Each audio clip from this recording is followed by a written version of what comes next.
Hello and welcome back to our YouTube channel. In the previous video of data visualization series, we got to know about the definition, uses, significance and relevance of data visualization to machine learning. In this video, we will be having a look at the theory of line graph.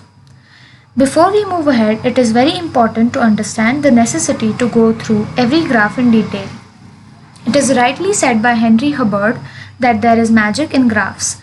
The profile of a curve reveals in a flash the whole situation, the whole history of an epidemic, a panic, or an era of prosperity. The curve informs the mind, awakens the imagination, convinces. Visualizations are a powerful way to simplify and interpret the underlying patterns in data. Use of graphs is one such visualization technique. It is incredibly useful and helps businesses make better data-driven decisions. So to understand them better, we must take a look at them one by one. In this video, we'll be looking at line graph. Line graph, also known as line plot or line chart, is a graph which uses lines to connect individual data points that display quantitative values over a specified time interval. Line graphs can be used to show how data changes over time and are often used to communicate trends such as household income changes in a year, rainfall in a year, or in decades. Line graph therefore help us to determine relationship between two sets of values, with one data set being always dependent on the other. Multiple lines can also be plotted in one line graph by using different colors for representing different lines. What are the main parts of line graph?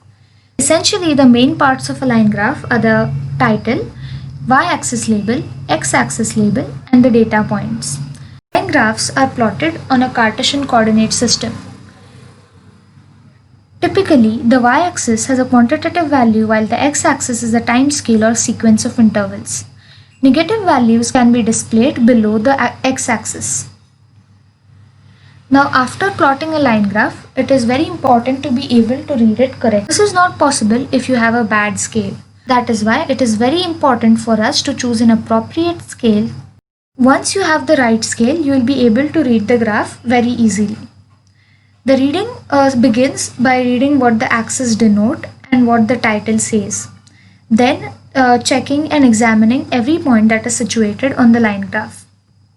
The line's journey across the graph can create patterns that reveal trends in a data set. The direction of the lines on a line graph work as a nice metaphor for the data. Any upward slope indicates where the values have increased, while a downward slope indicates where the values have decreased. Now this is very helpful if you have a large data set to work with. The trends can be easily found out by using line graphs. It is very important for us to be able to read it correctly. After all this, we are very well aware of the fact that we have n number of graphs to choose from while doing data visualization. So when do we prefer line graph?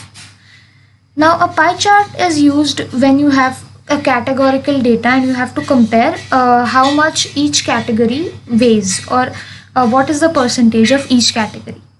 Whereas when you have a class interval and you want to find out the frequency of every class interval, you use a histogram. Similarly, line graphs are used when you have a time series. Now here you have two examples. One line graph represents temperature in New York City for 6 days, and the second one shows changes over interests in various activities based on 4 decades. Such a situation where you have a time period and you have comparison to be made based on the changes observed in that time period, you use a line graph. Now in this video, we won't be discussing how to write a code for plotting a line graph, but we'll be looking at the basic steps which are involved in writing the code. The very first step begins by defining the x-axis and y-axis values in the form of lists or data frame. And the next 4 steps are essentially involved in every form of code in any kind of graph. The first is plotting them on canvas, then using suitable X and Y labels, and then giving a title to your graph. Finally, after all this is done, the graph is viewed. We will be looking at the coding part in the next video, so stay tuned for that. But if you would like to refer to this table in the future, you can always take a screenshot. This is all for today. Thank you for watching and stay tuned for the code video. Do not forget to like, subscribe and share.